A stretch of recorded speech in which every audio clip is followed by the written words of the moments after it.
o menino baleia na cidade litorânea de Areia Doce, onde o cheiro de maresia se misturava com o do salgado, vivia um menino chamado Levi, mas ninguém o chamava pelo nome. Para todos, menos na escola, na rua, até em casa, menos ele era baleia. O apelido não era carinhoso. Tinha o gosto amargo do sal e a dor da fisgada. Levi era um menino grande, de ossos largos e corpo que parecia nunca parar de crescer. Enquanto os outros garotos eram ágeis como garopas, ele era lento e desengonçado. Sua gordura era um farol que atraía olhares curiosos, sussurros cruéis e risadas abafadas. No futebol, era sempre o último a ser escolhido. Na natação, evitava tirar a camisa. Sua única paz era o mar, enquanto a terra firme era um território de julgamentos.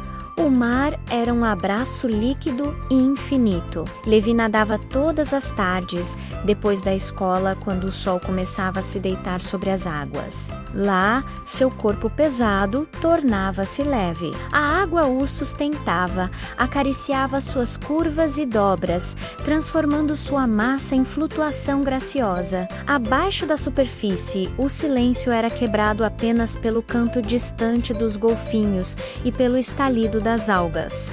Lá, ele não era baleia como um insulto, ele era uma baleia, um ser grandioso, parte da imensidão azul. Foi em uma dessas tardes que a história de Levi mudou. O céu estava cor de ferrugem e o mar anormalmente calmo, quando um banhista distraído foi arrastado por uma correnteza invisível.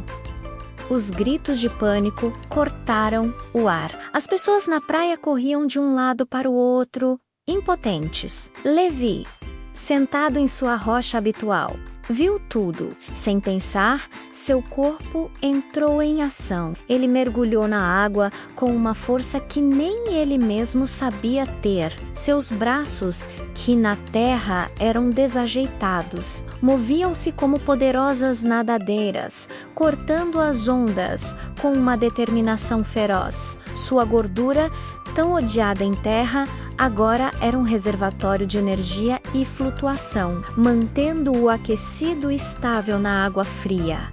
Ele não nadava, ele deslizava, como um cetáceo em seu elemento. A correnteza que arrastava o homem era um brinquedo para Levi.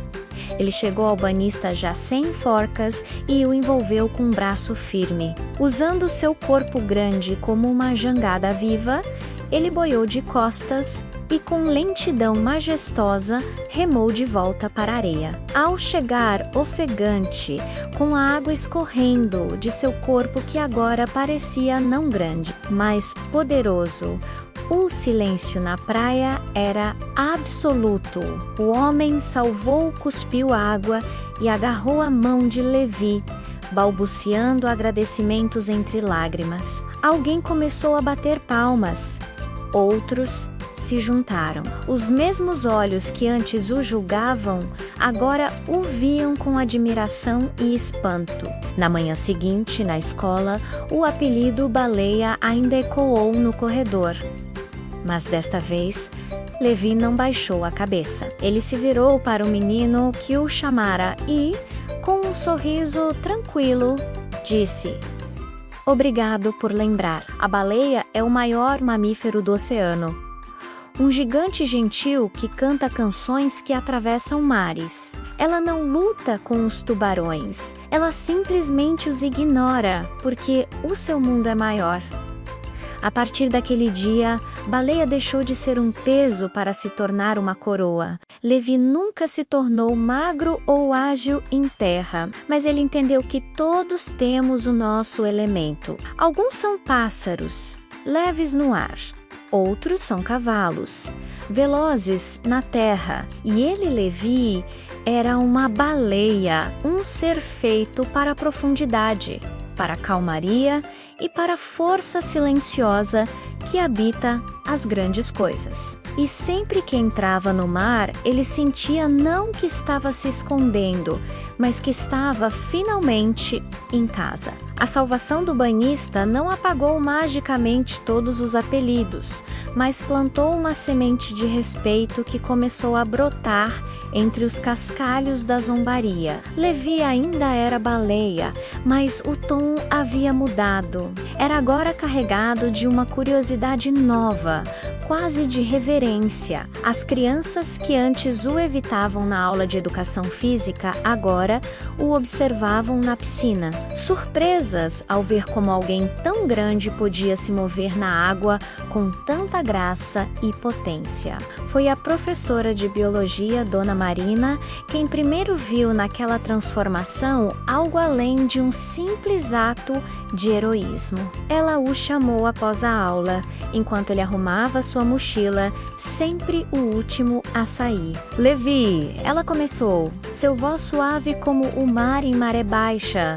O que você fez foi incrível. Você não só salvou um homem, mas encontrou uma força que sempre esteve dentro de você." Levi encolheu os ombros, sem saber o que dizer. Dona Marina sorriu. "Sabe, as baleias não são apenas grandes. Elas são essenciais para o equilíbrio do oceano. Sua migração, seus cantos, sua própria existência sustentam ecossistemas inteiros. Talvez haja mais da baleia em você do que apenas a flutuação." Ela então lhe fez um convite, o Clube de Mergulho e Estudos Marinhos da escola, um grupo pequeno que explorava os recifes próximos à costa e ajudava em projetos de conservação.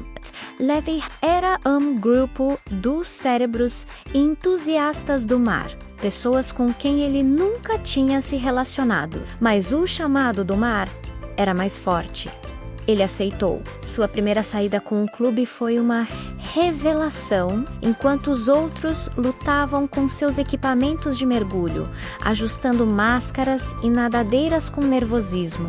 Levi se sentiu em casa. O peso do cilindro de ar nas suas costas era insignificante. Na água, ele era o guia natural. Sua capacidade pulmonar, outra culpa de seu corpo grande, era prodigiosa. Ele podia ficar submerso por mais tempo que qualquer um, apontando calmamente para um polvo escondido em uma fenda ou para um cardume de peixes palhaço.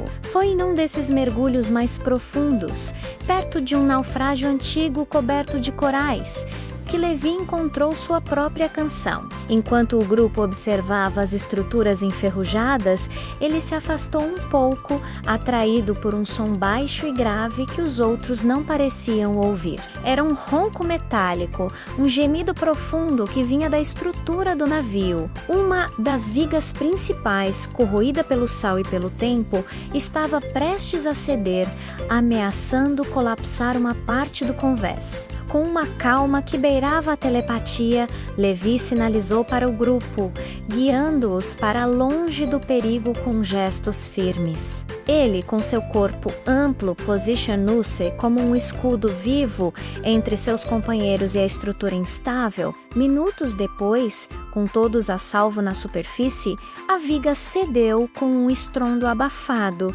que eles puderam sentir até no barco. Naquele momento, olhando para os rostos aliviados e gratos de seus colegas, Levi entendeu a lição mais profunda. Sua grandeza não era apenas física, era uma grandeza de propósito. Ele era um protetor, um guardião das profundezas, assim como as baleias são guardiãs dos oceanos.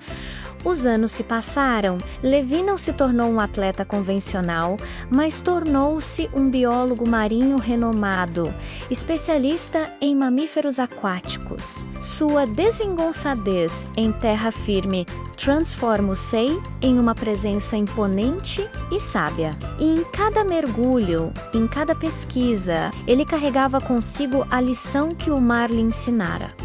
Não existem corpos errados, existem elementos certos. A beleza de uma baleia não está em ser um golfinho ágil, mas em ser exatamente o que é: um gigante gentil, cuja simples existência torna o mundo mais profundo, mais misterioso e mais completo. Inscreva-se no canal, deixe seu like para nos ajudar a contar mais histórias como esta e mostre este vídeo para seus amiguinhos. Junte-se a nós na próxima aventura.